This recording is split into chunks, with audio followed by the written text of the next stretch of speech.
Good morning. It's Monday, and welcome to whoever will be tuning in Muslim Moms.Ca. My name is Amol Kiran Patrawala, and I have the privilege of hosting these self-healing circles every Monday morning at 10:30 a.m.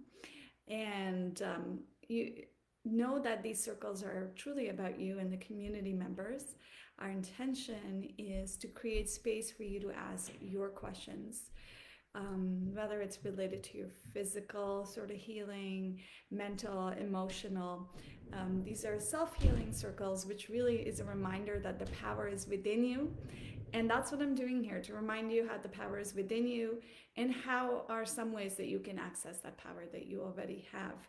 So the topic this morning is a question that was put out in on the Facebook page, which was, how do we prepare for Ramadan? How do we prepare our body? And what would be some of those health tips? So if you are on live right now, then feel free to drop and say hello in the comments. Good morning, Aram. How are you doing? It's like a countdown is on, I think, in all our minds in terms of, next week will be a different week. So we have about a week to prepare for Ramadan. And as you tune into this, if you have questions, put them in the comment box. So I want to say, first of all, as we start thinking about Ramadan, there's a preparation that happens with our body in terms of our physical body, because our sleep's going to be very different. And the way you're going to eat your meals is going to be very different. So let's kind of just focus first on the physical body and preparing your physical body for Ramadan. Okay, so if we are, for those of you who will be fasting or your family members are fasting, one thing, first tip number one, is to realize that change your expectations. Okay, the things that you could do before Ramadan are going to not be the same as you do during Ramadan, because the focus of this month is very different. It's a lot more sort of inner healing, I feel, Ramadan, if we can look at it that way. So we really need to start bringing awareness to our expectations, first of all, of what you are thinking you're going to get done during Ramadan. So first, look at your expectations this week, and for this coming month, as a family, come up with expectations and what you're going to be able to do together that is not going to create more stress. Okay, so if there are things that you're doing, if you're really busy or if you're like working out a lot, look at that schedule and create a schedule that is more in alignment with the intention of coming internal now, because you're going to be fasting, you're going to be also praying, and also adding more time for prayers and family and all of that. So manage your expectations. Second, when it comes to sleep, sleep is going to be very different, because the cycle of sleep is going to change given you're going to wake up early to start your fast and to make sure that you have enough fuel in your body to prepare yourself. So let's think about sleep and key with sleep to help your sleep and prepare your body for this change in your circadian rhythm, because that's what's going to happen. What I want you to first realize is waking up in that ambrosial hour. That's what I call it. That hour that is, an hour and a half before sunrise. It's a really special time to go deep in prayers and to really kind of connect to what's happening within you.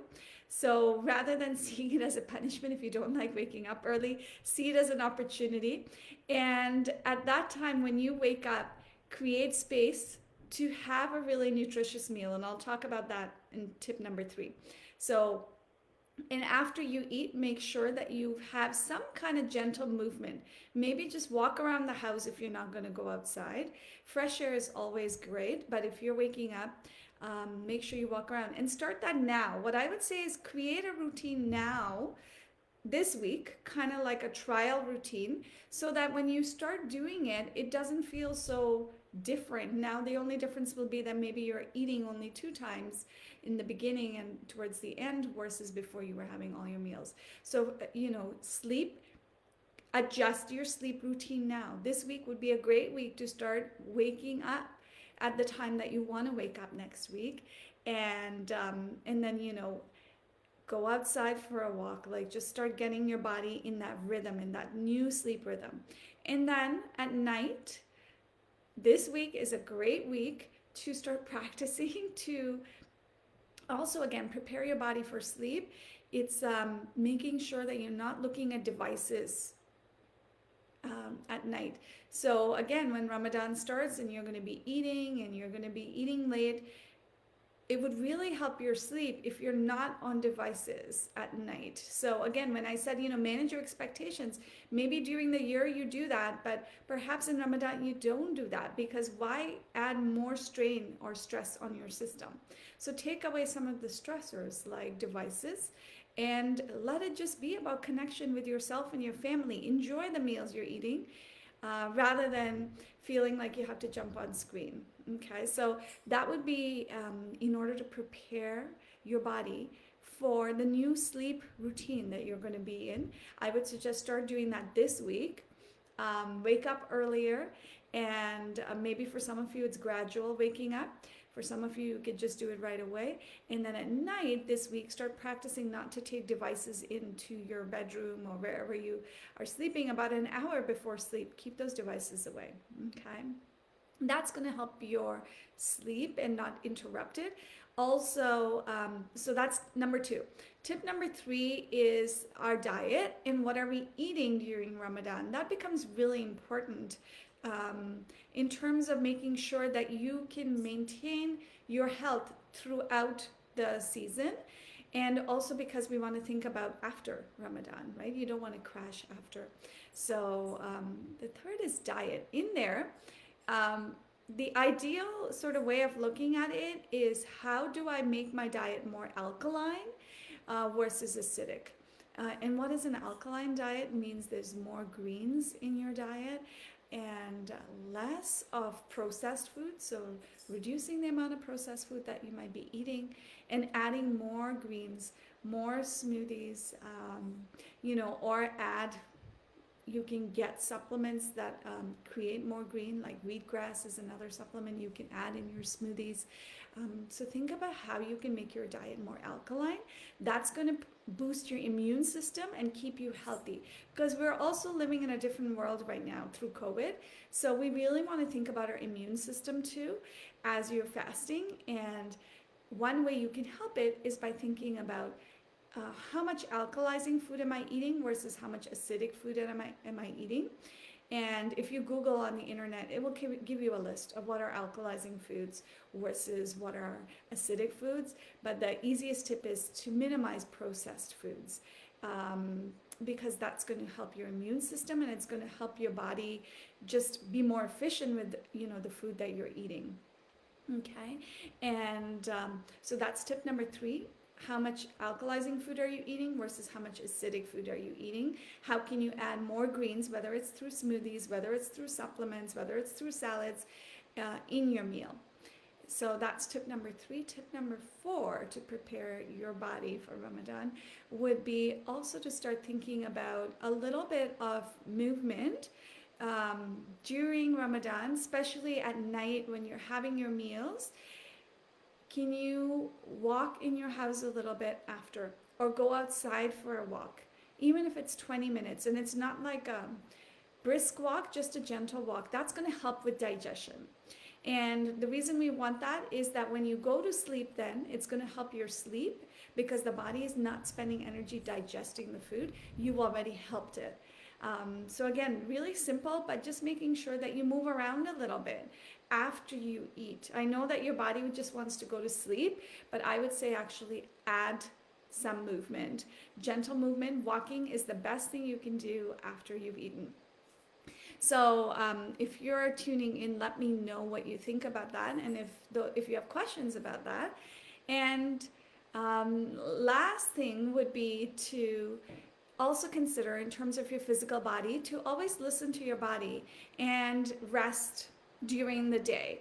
And that was kind of going back to tip number one in terms of managing your expectations.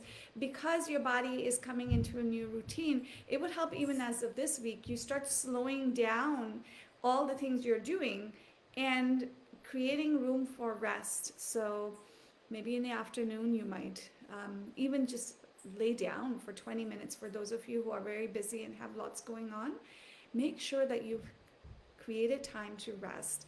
And because if you're doing everything else, something has to be traded off during Ramadan.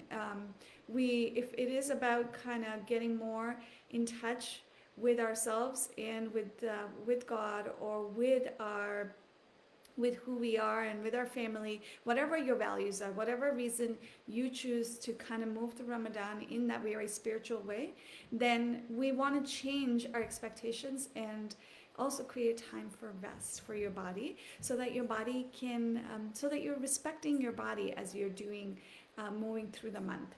So those are my tips to prepare physically. There's a lot more to be said in terms of thinking about your mind as you prepare for Ramadan. And I'll just leave you with this one tip for your mind.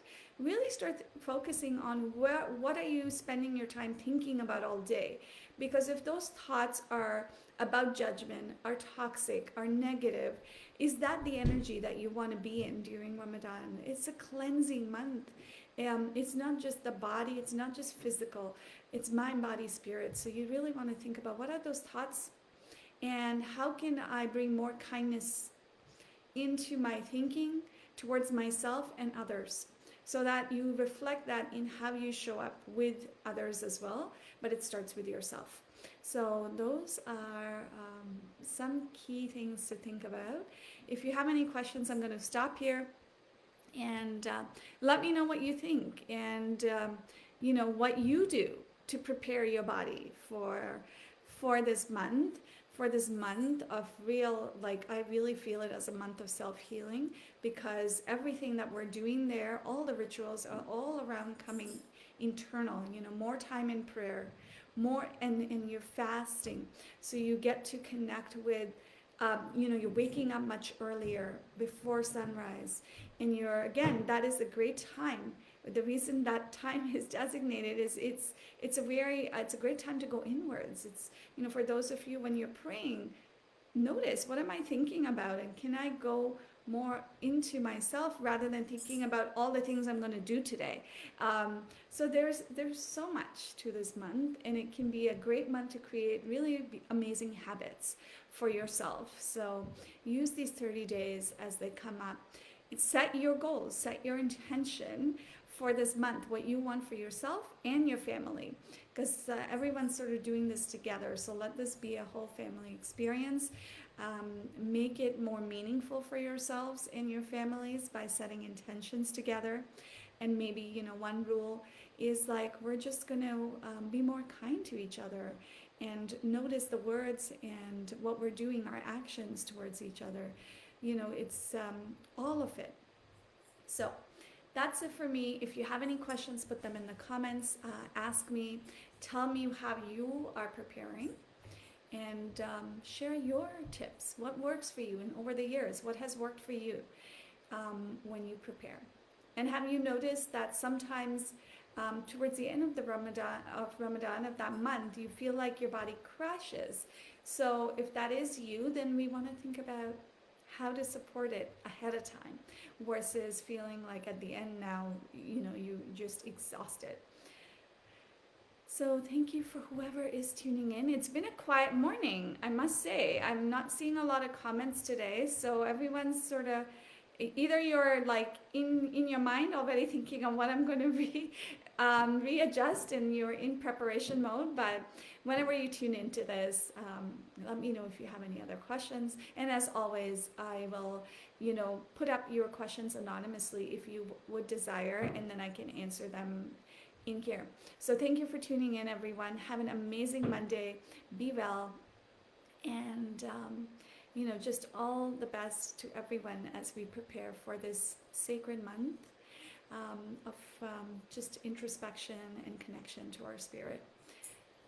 Bye for now, everyone.